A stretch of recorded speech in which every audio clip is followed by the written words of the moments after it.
Good morning, Fairfax community. Well, we've got an extraordinary guest returning to speak with us today, Mazarik from Real Education.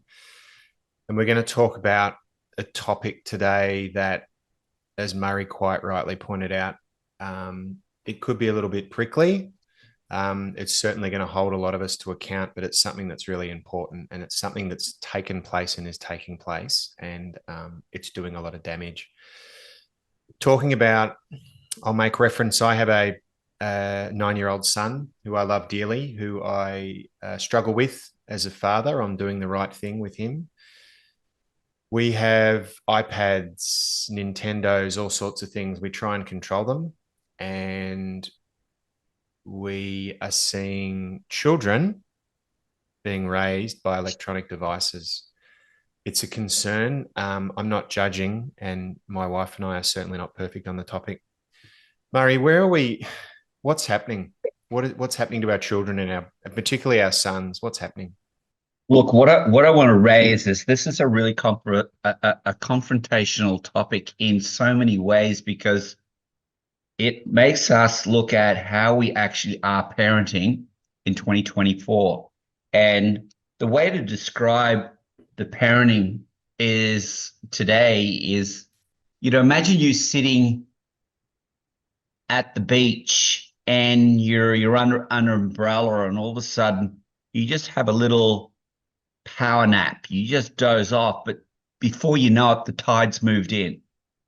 And it's really difficult to see the tide moved in. And all of a sudden you're going, the tide's moved in. I've got to grab my deck chair and get out of this situation. And I think for us in raising our children, the tide has moved in, and we haven't seen the severity of what's actually in the water of the tide that's impacting our children. And there's, because I work in the area of identity with boys, and girls and teenagers, both genders, and adults, it gives me almost like I get to experience, when they go to the Antarctica, they do core samples and they go, oh, this is what happened like 1 million years ago or 2 million years ago.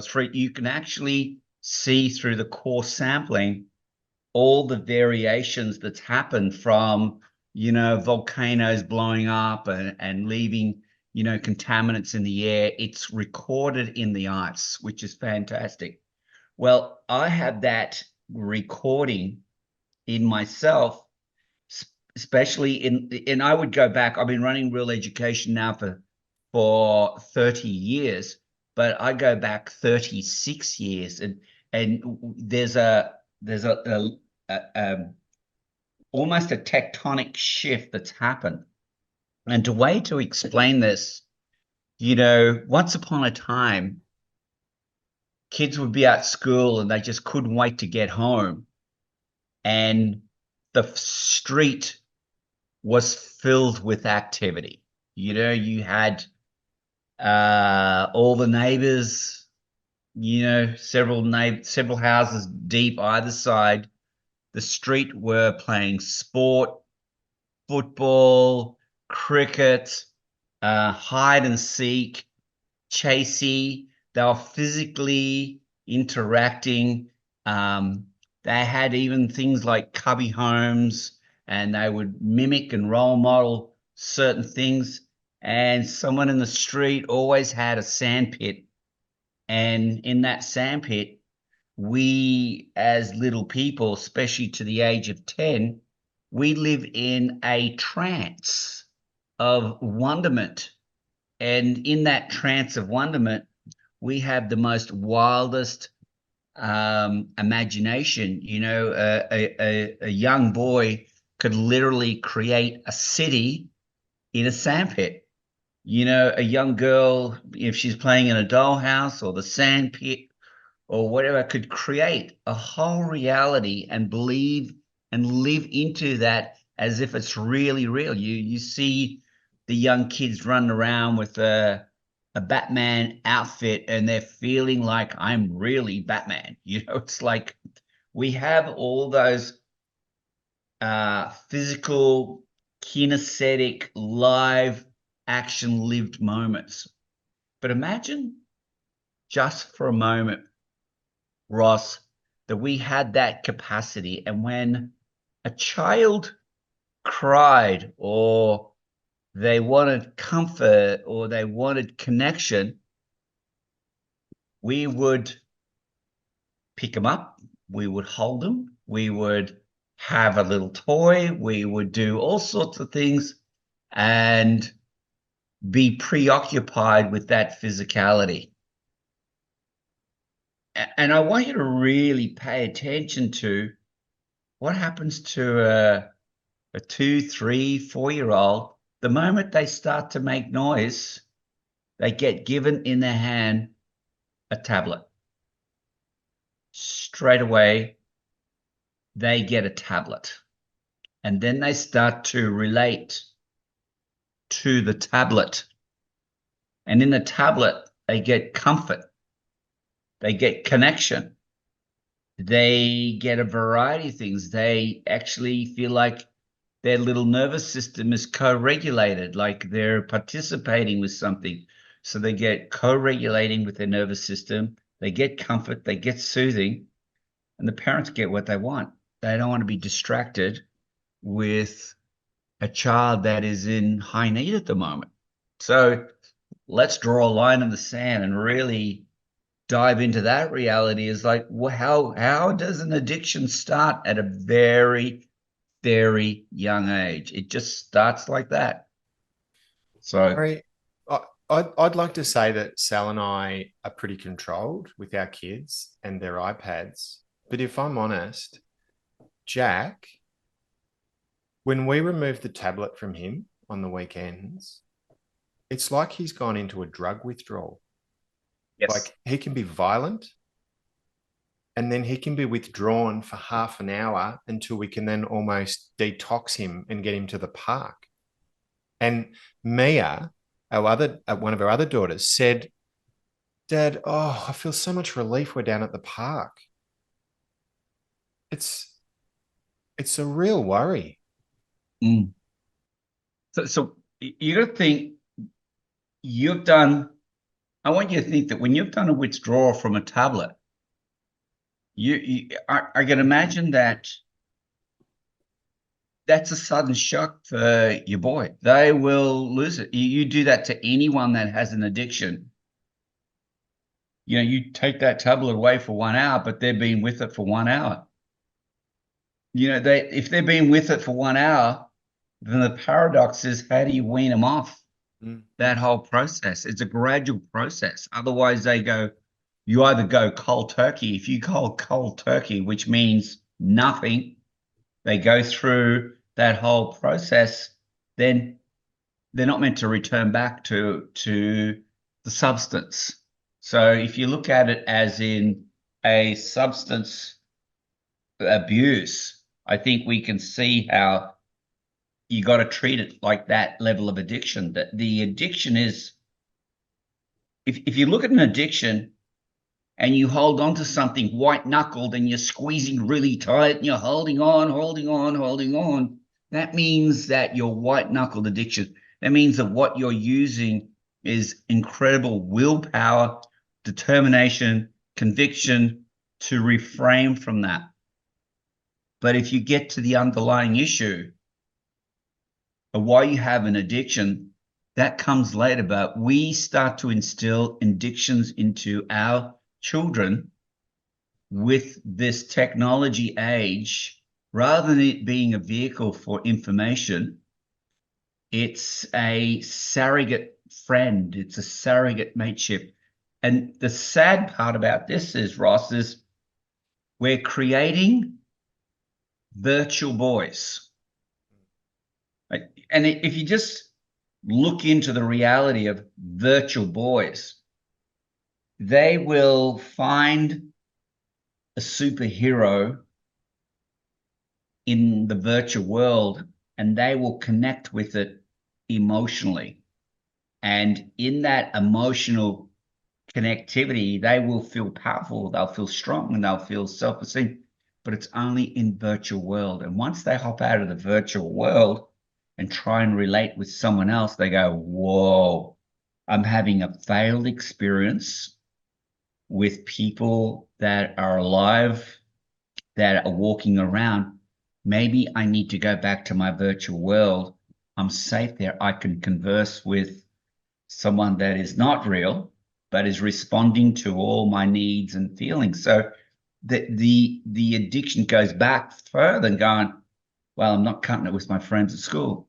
So just if you think about that idea, how that is, and I'll give you a few little other frame ups which will set the stage.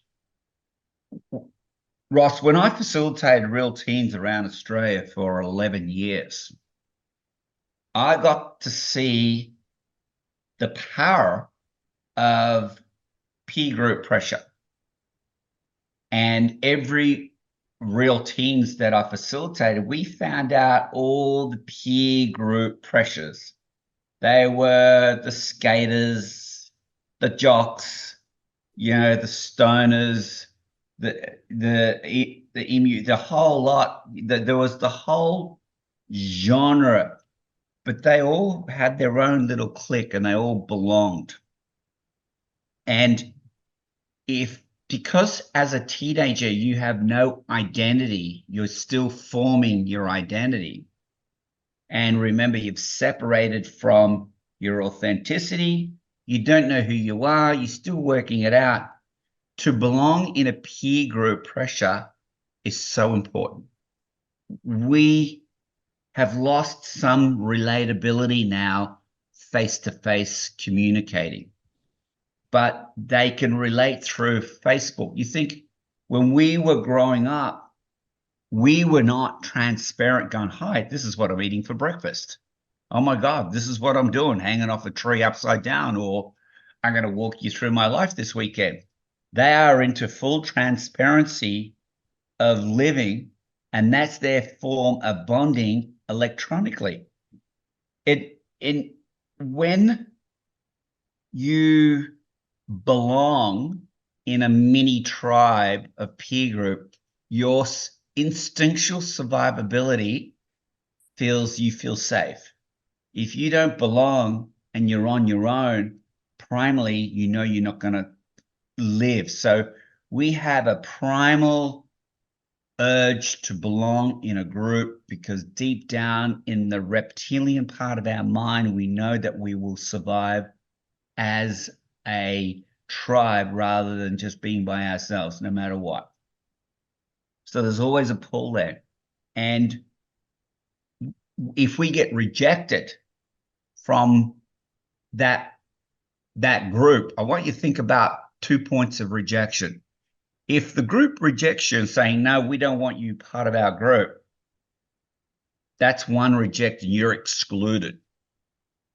The most dangerous part is what you say to yourself. And you start to reject yourself going, well, I wasn't liked. I was rejected. There's something wrong with me. I'm no good. I'm hopeless. I don't want to be here. We're getting kids that are like 7, 8, 9, 10 years old saying, I want to kill myself. I don't want to be here, or I want to be really bad. I mean, they've got those narratives now. So there's 2 points of rejection. You get rejected by a group, but then you end up rejecting yourself. The second lot of rejection is the most brutalist rejection because you are self-castigating. You are making yourself wrong. So put a tablet in your hand, put social media in your hand. You got a family. You belong. It's like, so, when I facilitate teens, I noticed that all, not to be disparaging, but they call them all the geeks got together, all the nerdies got together, there were all the cool kids got together. There was different genres, but they still belonged. But when they don't, the electronic world gives you a temporary fix of what it is to be tribe. And I haven't talked about the parents' participation in all of this. All I've talked about is what a teen goes through or a young person goes through. Their social world is reliant on social media, and they're relating. And I'm going to tell you what happens when you get a boy, and then we're talking about like your son, what happens to him when he's too electronic, when he gets to 14. It's actually quite scary. Yeah. So you going, Ross? Yeah. I was just going to, sorry to interrupt. We talk about, so I sit at cafes sometimes and I look around and you see parents who've taken their kids to the cafe and the parents are on their device and the kids looking at them and the Yeah. parents completely ignoring them. So what sort of example are we setting? Well, what happens also, a child from 0 to 10, all they do is a role model. Does that make sense? When they role model, that's why when the marketing people that sell toys, the superheroes, they clean up because the young kids role model off superheroes and they sell their little outfits or whatever it is. They're role modeling because they want to be like that. So role modeling is huge. It's the first point of learning. What you role model, they do, and it's like, so they set an example as well. The parents are unaware that they're probably dealing with business, traffic, keeping up to date, all sorts of things, but they're not interacting. There needs to be a zone where you're going, hey, we're just interacting, we're talking, we're talking this one out. Yeah. It was a novelty, but I think, how has this become a novelty? There was an article the other day on a cafe where you can't bring electronic devices in. You can bring in books, but you are required to sit there and have your coffee and your meal, but interact with other people.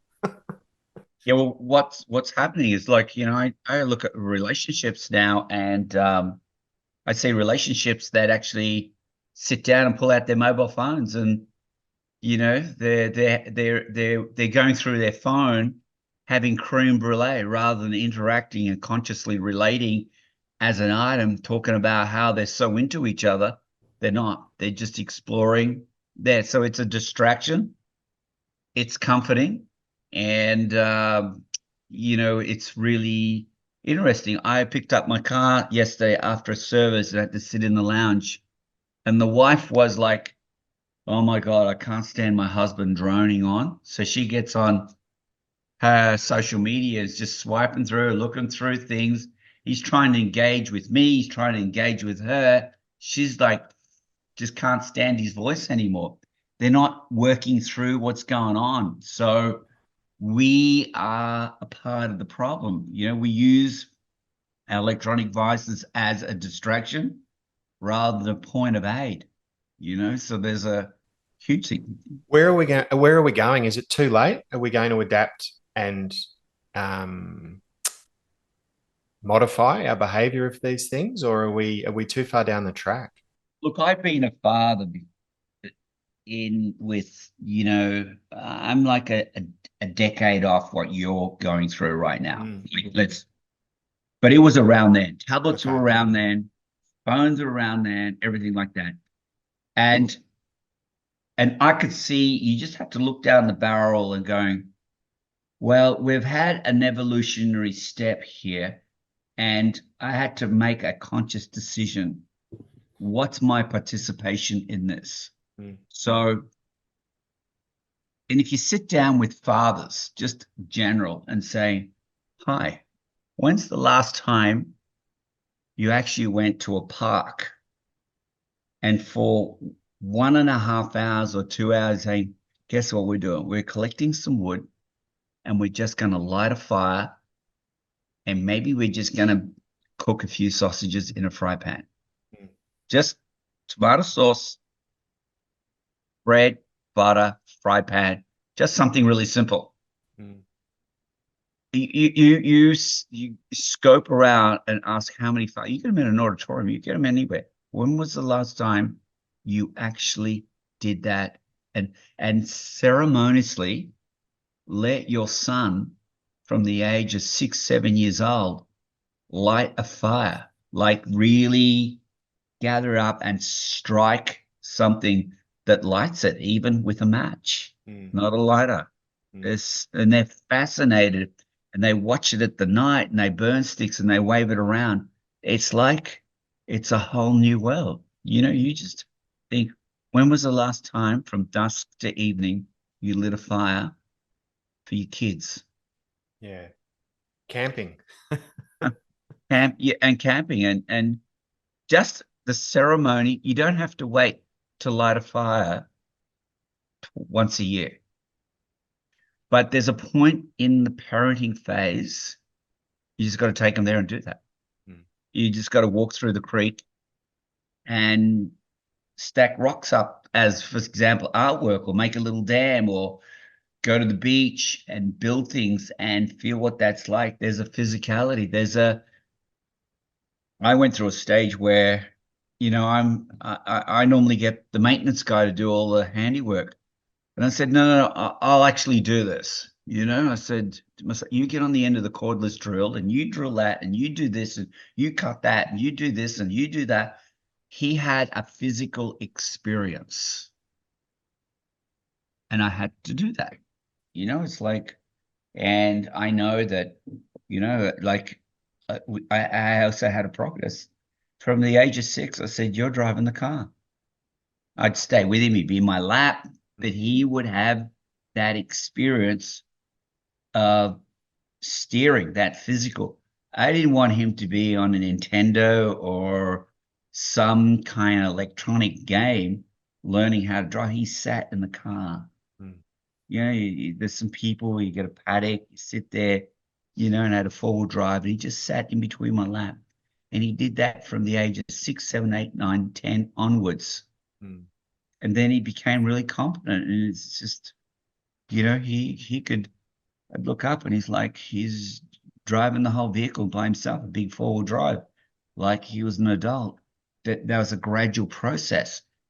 Is it quicker for me to just do that? It takes patience. It takes energy to raise your child today, because it's easier to give them a tablet and they think they're pretend racing.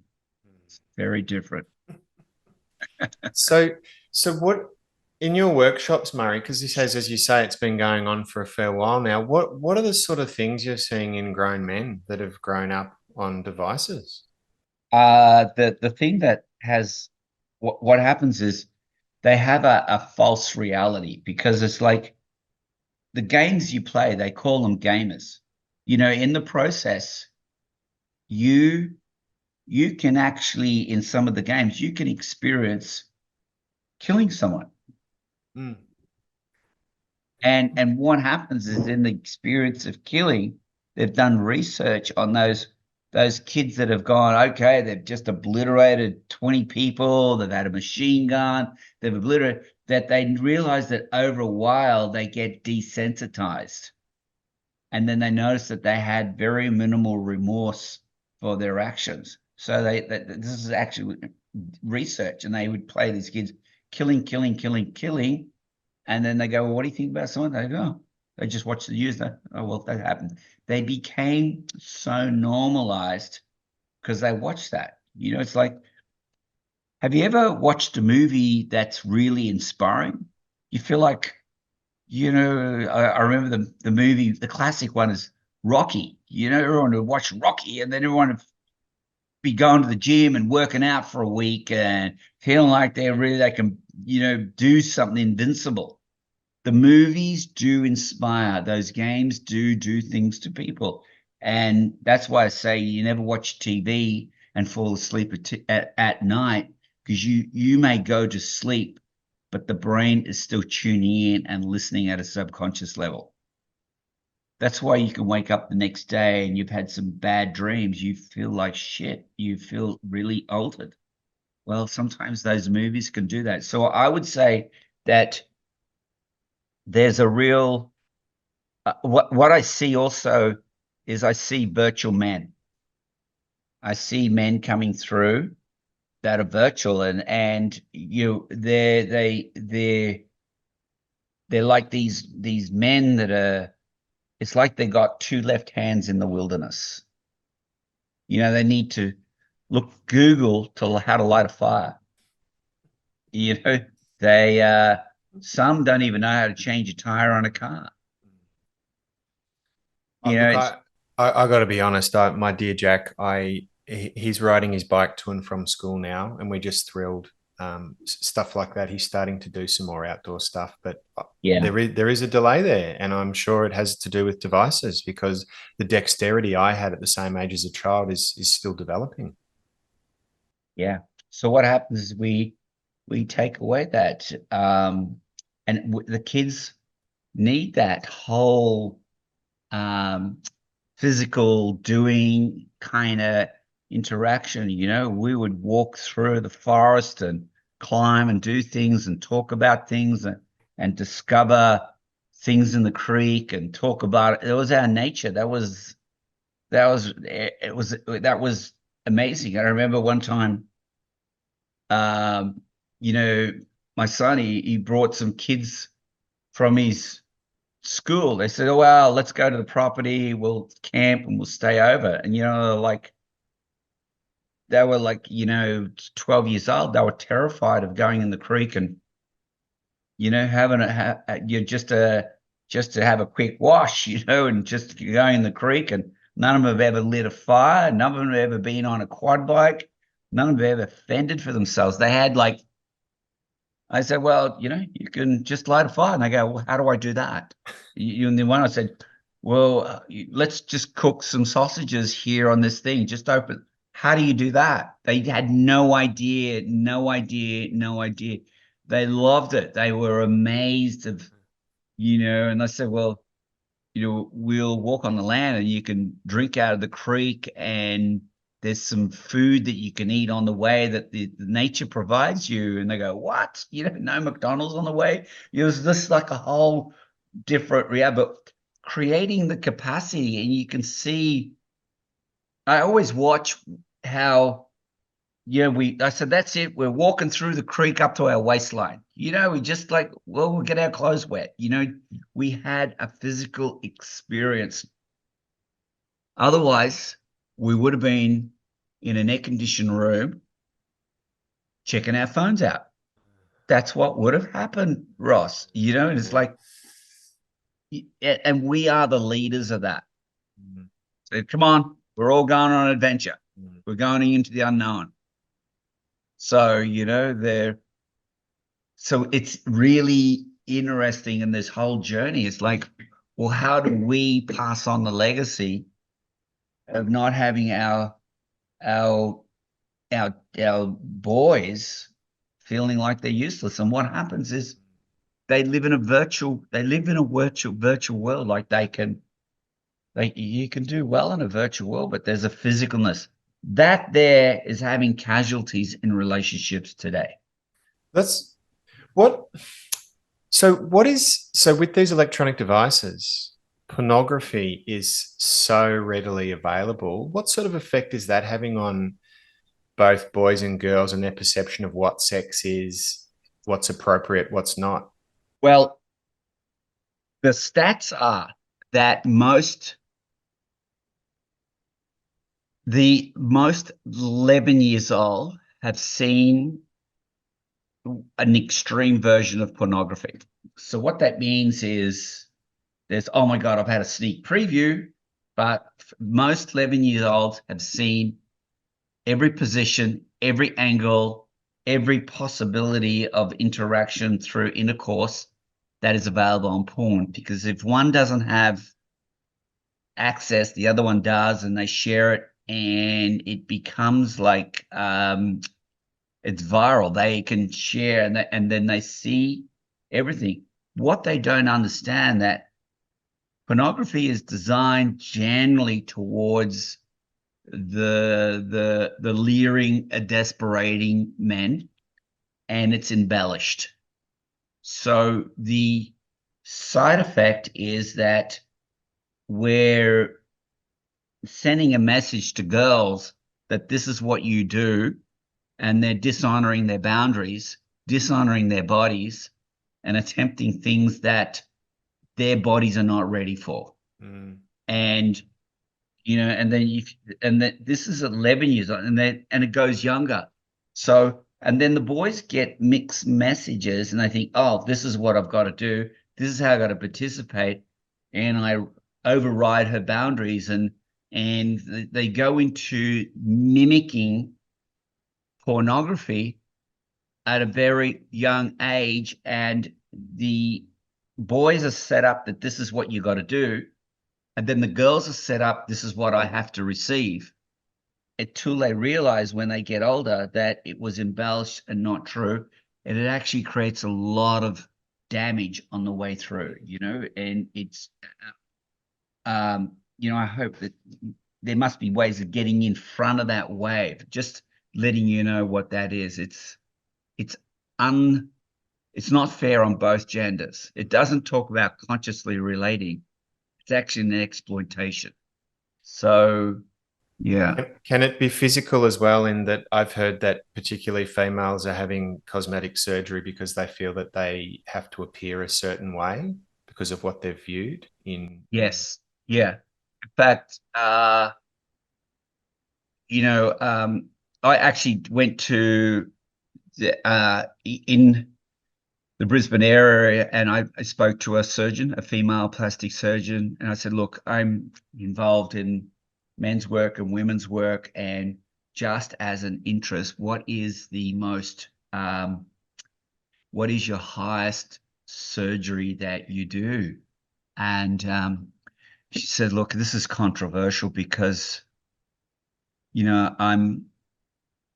it's challenging. She says, once upon a time, it was breast, alteration, but it's labia now. It all has to look like it's on show. And I said, what is the premise? Where did that come? She says, well, it's definitely the embellishment of porn. So my most highest procedure now is the labias looking absolutely tidy as.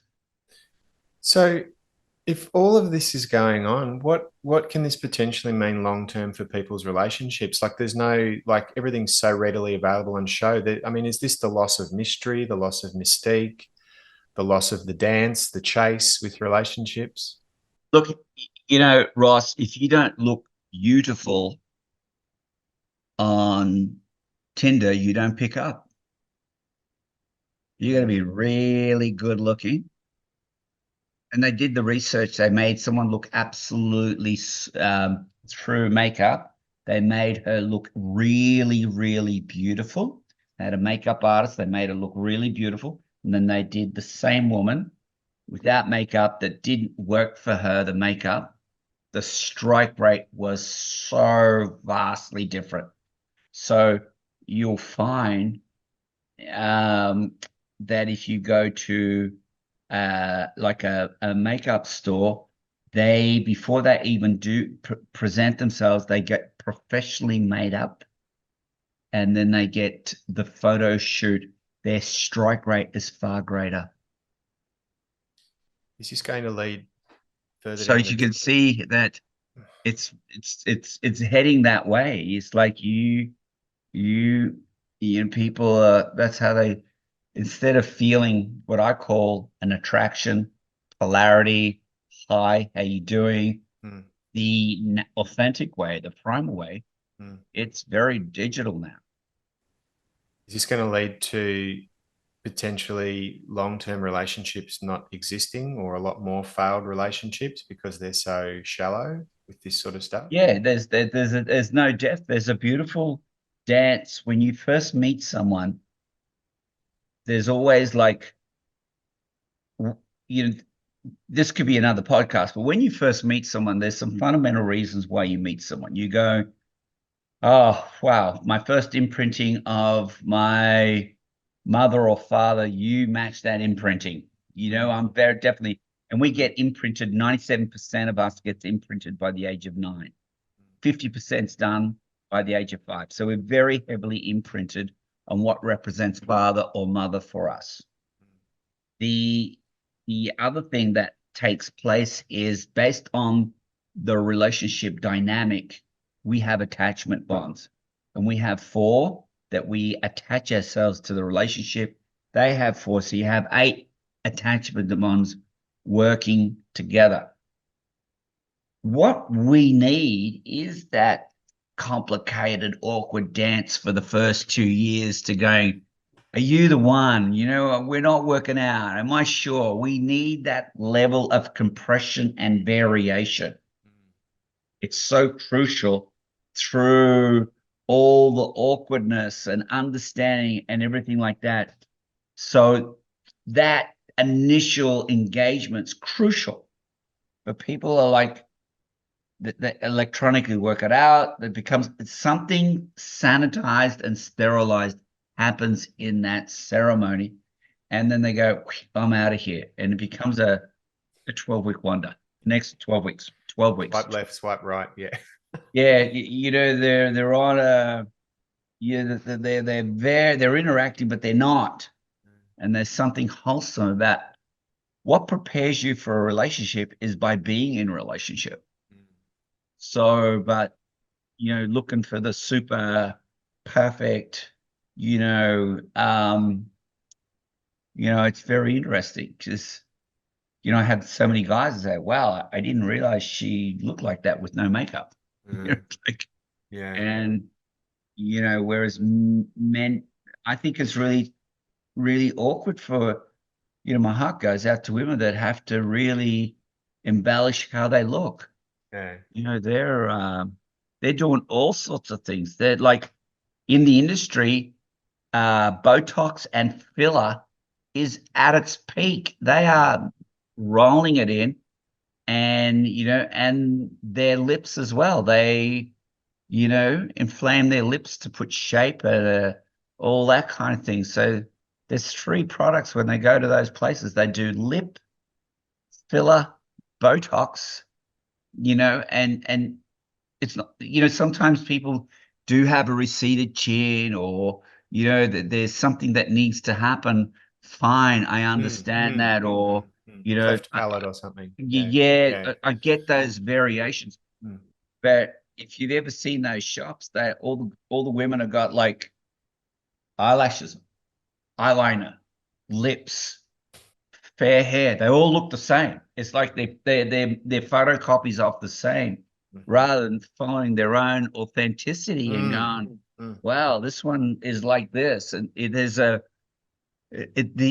really interesting turnaround of what's going on out there. If you're not photogenic, you may not pick up on the electronic world. You'll only pick up by bumping into someone, and that's becoming less and less. It's funny, isn't it? When like if we're really honest with ourselves and you think about people that you've been attracted to, physical is, initially a glance, but a true deep attraction or loving or meaning is someone that is truly comfortable with themselves, isn't it? With who they are and what they've been presented with. And it's a whole new level, a whole deeper level. When we get attracted, we get attracted through our primal base. There's something in our primal base that goes, you feel in your primal sexual center. You get attracted in your heart to someone. You get attracted intellectually. They're really switched on. And then what I call a transpersonal connection is when it's soul to soul. That's rare. You don't know it's soul to soul. That's a transpersonal connection. So you got 4 points of connection, and that's why that initial part is so crucial. And rather, they got to get past the 12 weeks. They got to work it out. It's going, are you the one? Are you the one? You got to work it out in a very short time. You don't know. We don't know. So the electronic world has made it easier, but at the tail end of it, it's made it more complex as well. It's cut a lot of the soul out, yes. Beg your pardon? It's cut a lot of the soul out, yes. Yeah, it has. It's cut out some certain aspects that we need to be primal. It's made us sanitized when we need to be connected. it's made us sterile, where we need to be definitely like owning all of our whole body. Mm, And, those important parts are crucial. mm, I remember when I was facilitating an event, and I asked this room, what is attractive about a man to you? And they'd all get together and I go, what attractive? I said, when he's capable of just jumping into things and sorting it out. There's nothing better than a man that's got capability. He says he can just get in and fix the tire, or mm, grab the little child on his arm, or he's just capable. He's not like, you know, useless in a way. And so what do you mean capable? He says, oh man, you should, when my partner, I see him change tire on a car, like I see his hands and his whole body working, and I'm going, I know that I'm in the wild. He's going to look after me. He is ah, capable. There's a primal safetiness that is such a turn on that happens. And I said, how many in the room? There's 100 women. How many women get really attracted to a man that is so capable physically, and in other areas as well, that just has the confidence to just go in and sort it out? Every woman raised their hand. She's just, from all walks of life. I love the man that chooses to be confident and capable and just steps in and just goes for it. so no one's raising their hand about someone's dexterity with their iPad. No, no, no. It's like no one's saying that. Oh, yeah, he's got great typing skills. It's like no one's saying that. And I run real relationships, so we do this incredible game. What you've always wanted to know about women, but never dared to ask. And it's vice versa. And those women ask those very primal questions. And the number one complaint that I hear with women is, where are the masculine alpha males? And why isn't my man meeting me? I'm not met by him. And this is a part of that the men have not done their rite of passage into manhood. They haven't got this, and it's unfortunate. And your son is 9 now. You're going to blink 3 times, and he's going to be like 16, and he's already there. And they kind of remove themselves from dad because they want to get their own identity. But you're at a very crucial stage of parenting, Ross. You got to take him on a journey. You got to, do things that is a little bit different, that brings him home to doing something that's kind of physical, like and I use the simplicity of lighting a fire. Mm, That's a very simple task. mm. Mm. Uh, the masculinity, the traditional male role model, are men scared to show it because of the current climate with woke and um, them being confused not with masculine but misogynistic or sexist? Well, I could dichotomize that for you a bit, Ross. If you've got the what I call toxic masculinity, Mm-hmm. the toxic masculinity will pick up the shadow king, the shadow warrior, the shadow lover, the shadow magician. It will go into those areas.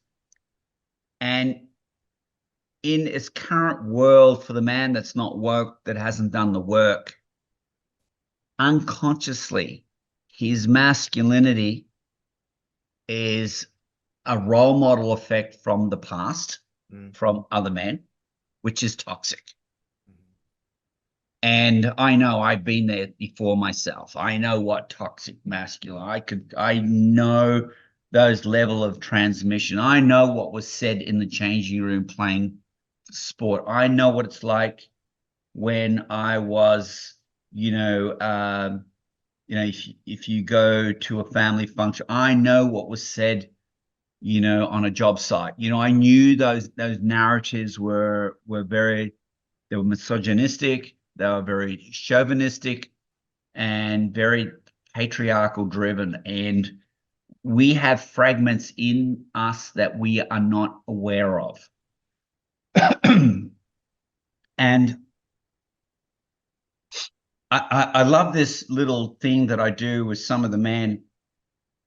They haven't played this ad now for over 20 years. But there's a certain genre of men I going, how many of you men remember this saying, which bank? And they'd say Commonwealth. And if they remember Commonwealth, and if they got recall of that ad it's 20, probably 5 years old, that ad, longer. Yeah. If they can remember so fluently, they will still remember that they've got toxic masculinity in them, regardless. Okay. It's impossible to avoid, and it's like, I think when, even when Arnold Schwarzenegger was the governor of California, all you girlies, he called them girlies. It's like saying that he didn't realize that what he was doing was shaming out a woman for being female, being weak because she's a girly. Okay. But he was referring to stand up, but he muddled that up. You got media just ripped him apart. He never did that again. But that's toxic masculinity dropping into us, regardless of whether we know it or not. So we will be a little bit tenuous today, to be really careful, and we're on the back foot. The Me Too environment, the whole environment. But what the Me Too now are really asking, going, hey guys, we're really sorry. Will you own your balls and just meet us? We want you now. We're suffering. We are not being met. We want to have a container of masculinity. We want the power of the masculine. We want the power of the king. Please hold us. We're waiting, and that is really strong today. But men growing up, if they don't learn how to hold a woman, and when I say when you hold a woman, this is really important to understand, that you can't get this electronically, Ross. When us men hold a woman, we hold a container for her 10 feelings to ricochet in that container that doesn't make sense to us. We just listen, we validate and go, I hear you, even if it doesn't make sense. And we don't understand that we need to validate and go, I really hear you. I really get that speech. Then we acknowledge, and then we encourage. But the moment we get into that, we want to fix it straight away. And they'll fight you. I don't want you to fix it. I don't want your solution. And then, well, why are you telling me? Well, they're just sharing it because they need to vent it. They need to let it go. And we're going, yeah, but we're trying to fix, so we've always had that in our DNA all our life. We want to fix it. We're very solution orientated. Yeah. So there's some skills that's like, this is where you just hear it out. You just let it ricochet in the container. And the most powerful thing we can do is to say, is there anything you'd like me to do? And generally they go, no, thank you for listening. And we just go, and they don't want that. You understand how valuable that is? I remember explaining that to a group of young male teenagers, and they were around a fire, and they all stood up and they go, what do you mean? Well, why say it? They go, well, they're sharing it. It's like,